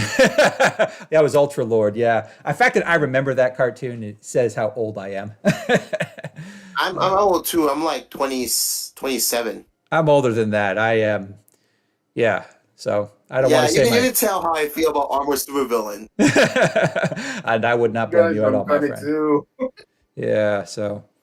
Yeah. No. For One. the millionth time, I'm Sheen. the youngest here. Yeah. Well, I did want to bring in one more thing about Ultimate Marvel, especially with Ultimate X-Men. One thing that I do think it has going for it is we know from both Ultimate Spider-Man and from Ultimate Black Panther that the maker prevented all the superhero teams from forming. He prevented the Ultimates from forming. He prevented the Fantastic Four from forming. So it stands to reason that he prevented the X-Men from forming. So it does, in that sense, Ultimate X-Men does make sense that there's no Xavier Institute for Maystorm and Armor to go to, and it does. I think you miss an important detail. You miss an important detail. Which detail is that? There's no countries. Only nations and like groups of people. Okay, there's no America. That's a good point to make. But they're run by the Makers Council. They're different. Yeah, they're run by the Makers Council. Yeah, there's no America. Like you understand, there's no America. Yeah, so there's the Makers Council, and so whatever form the X-Men take, it's going to definitely be different. But my only concern is I don't want to see Momoko try to make mutants too. I don't want them to make them failed science experiments or make them too magical. Otherwise, they're just going to be Harry Potter ripoffs. And I feel like you know what? Harry Potter. How about we cast Dumbledore, the actual Dumbledore, as Charles Xavier? Oh, great! I'm not going to have that image out of my head anytime soon. So. No, we already got. Because here's the thing: to be in a Deadpool movie, Daniel Radcliffe's going to play Pat Patchy. So why not bring the Hermione Granger as Jean Grey? And that would be an amazing mashup. Yeah. I'm joking, but I know you're joking, but just picturing that is funny. but here's the thing, though. Marvel is very interesting, but in the new Ultimate Universe, it always leaves up more questions. And I like how they didn't we're gonna milk Captain America right away. No, they didn't. I agree. So, which is I want to know where this is going. And I like that they focus on 3 titles at a time. Yeah, I heard that in the original Ultimate Universe, it's all over the place, right? For a while they had way too many Ultimate titles going on, but when it started, it was just Ultimate Spider-Man, Ultimate X-Men, and the Ultimates, just 3 titles. Do you like the Ultimates? Because I like the first 2 books. My friends didn't like it at all. The Ultimatum. I think the first 2 Ultimates are kind of overrated, and not just because I feel like they just made their. I just feel like Mark Millar, his writing style, he tried way too hard to be edgy, way too hard to be shocking. Edgelord Hulk. Exactly. You know what Hulk said? Yeah. So, yeah. Yeah, when I first introduced the Ultimates to my friend, who was also a bit of a comic book fan, MCU fan, a bit of both, my God, his reaction is so priceless. Yeah, that was, I can only imagine. I hope they don't do that they better not. I know the Hulk actually did show up in this new Ultimate Universe with Ultimate. I know, I did. I read Ultimate Invasion and Ultimate Universe #1, and I like that they made him smart but evil smart. I like that. Yeah, that's an interesting take on Hulk. So hopefully we see more of that. And my hope, at least for the Ultimate X-Men side of things, is that Hisako and Maelstrom, they kind of play the same role that Jubilee played in the original X-Men cartoon, and that they kind of are the POV characters. We're not getting that Hulk book very soon from the new Ultimate Universe. Yeah, probably not. But for Ultimate X-Men, I feel like it can work if they bring all these if Maelstrom and Armor are the ones who kind of start bringing together all the other X-Men characters that or at least lay the foundation, because you can't keep calling the book Ultimate X-Men if it doesn't have any familiar X-Men characters in it. I mean, if I know that Peach Momoko has. Here's the thing. What if they say it out? Because remember, Storm was in Black Panther. Yeah, so maybe if the other X-Men characters show up in other titles, that could be an interesting way of doing it. Although weirdly enough, Colossus and her hot younger sister Magic appears in the Illuminati. I'm like, what? Yes, exactly. They were, I think, and alongside Omega Red. Well, let's not count him because he's a villain. Let's just say that Yeah. You understand what I'm trying to do, right? We don't count Omega Red. Plus, he sucks anyway. So who gives a? Yeah. Omega Red is not very likable, but the fact that they're present shows there are mutants, active in this new Ultimate Universe, and we just don't know what's going on with we don't know where Magneto is, or Xavier, Cyclops, Wolverine. We haven't seen or Jean. The only one we really know is Storm outside of Magic and Colossus. So I don't know, maybe because we do know that there's going to be another Ultimates title coming later this year, and that leads me. What was that? What is it? Do you know what the name of it? Is it the Ultimates? We don't know yet. Yeah, it's the Ultimates. It's the Ultimates. Like canon. No, the Avengers, the Ultimates. Yeah, we don't know. We don't really know yet, but maybe when that title launches, maybe that'll be the title where we start. That'll be the title where other familiar X-Men characters show up. Maybe that team will. Maybe that version of Tony will find. He'll find Wolverine. He'll find a version of Jean Grey. He'll find a version of Hawkeye and Black Widow, and maybe the new. Isn't they all dead in the files? Isn't they all dead? No, the only thing the Maker did was he prevented them from becoming a team. So because I remember reading the files, I'm pretty sure that Hawkeye and Black Widow is dead. Only Doctor Strange is held captive. I actually want to know the origin story of Doctor Strange in this universe. Yeah, I don't think I don't know if that's been confirmed. I'll have to reread it, but there's a lot of because they had Thor imprisoned for a while. They had they had like everything that the Maker did was just to try to keep the superheroes off the board so that he was the only game in town. And now young Tony, or Iron Lad as he's calling himself, he's kind of trying to go around undoing everything. So maybe he'll find a way to maybe he'll be the one who brings together all the other the more familiar characters, and Ultimate X-Men will be sort of like the mutants on the ground level. I have a theory on what Jonathan Hickman did as a joke in this universe. This is the biggest joke of all time. By the way, have you read his interview? He said that P.U.B. Parker was inspired by the Ultimate Universe Peter Parker, the storyline that you and me like, right? Yeah. He said it was inspired by P.U.B. Parker from I heard that too. So basically, he made P.U.B. Parker and Iron Man Armored Avengers canon in the same universe. Oh, okay. Yeah, I remember Iron Man Armored Avengers. The thing about it, he literally did. Okay, interesting. You didn't realize that, right? He literally made it both canon. I didn't really make the connection until just now. So, yeah, it's that's an interesting. There's a young Tony Stark and an older Peter Parker, Peter B. Parker. That actually makes sense. Yeah, that'd be a very cool. Make for a cool dynamic. So, yeah. Also, same thing. In Iron Man Armored Adventures, there was actually a version of Jean Grey in there too. But she was just, Did you remember that episode? Do you think that they're gonna play around with that idea? Because I feel like Jonathan Hickman wouldn't make that choice if he doesn't love Iron Man Armored Adventure. If he does, then we'll know where he got the idea from. And so, yeah, I'll keep an eye out for that. If he kind of, yeah. Go ahead. Okay. All right. So that's kind of all the Ultimate stuff we have going for us now. But yeah, I do just quick announcement from my channel. I'm going to do I will be doing a review of Ultimate Spider-Man #2 when it comes out. I don't know how quickly I'll be able to get it up, but it's kind of depends on a bunch of other things I can't control. But I will try to get that review up, and I'll definitely do one of Ultimate X-Men. I think that's coming out on March 6th.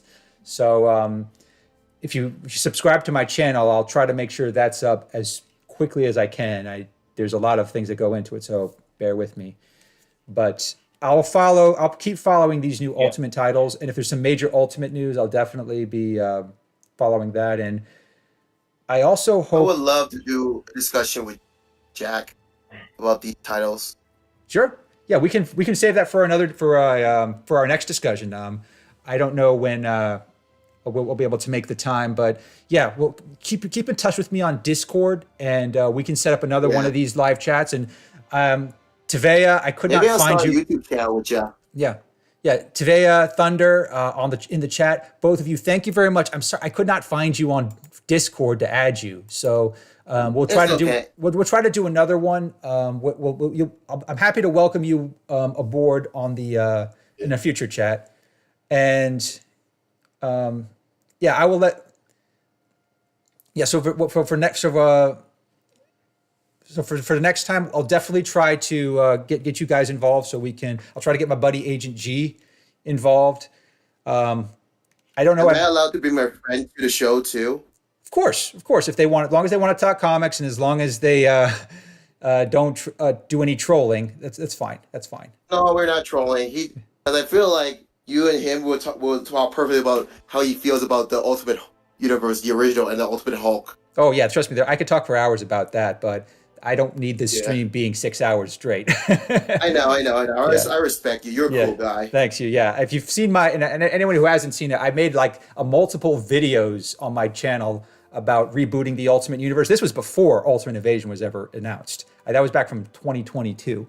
So if you haven't checked those out, you do video reactions because I tell you, there is one guy on YouTube who prefers the original Ultimate Universe and like edgy Hulk. Yeah, I probably wouldn't. That'd be I don't get that. But yeah, I do. No, I want you to react to it if I can make a request. If you want, yeah, sure. You can.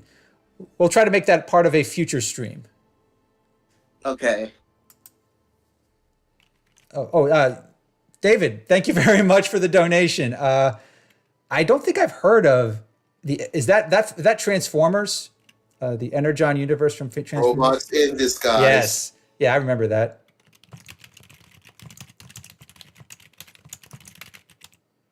So thanks for the super chat. I really appreciate it. David's been commenting a lot on a lot of my videos, so I definitely want to take a moment to thank him for everything. And I hope again, David, if you're on Discord, you can join one of these. You can join one of these future chats if you want to.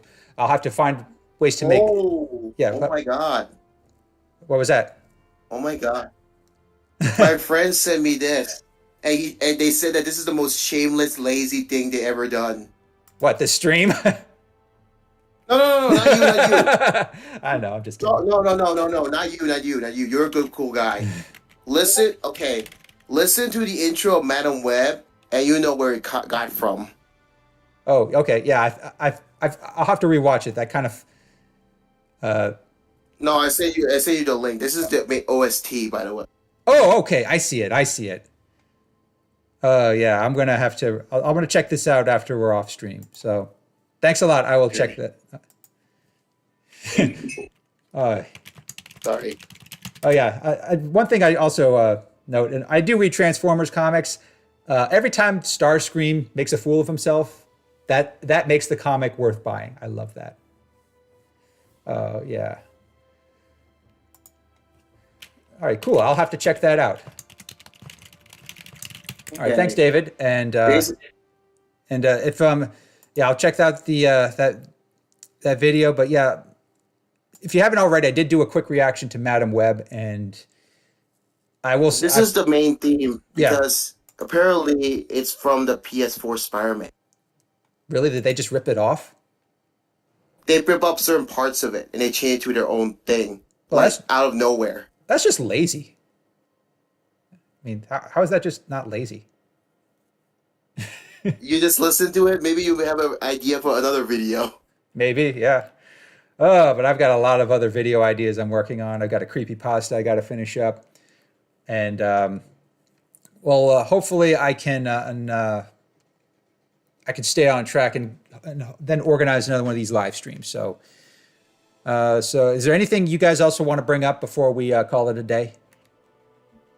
Well, there's nothing much, but like I appreciate you, Marvel Master 616, to invite me.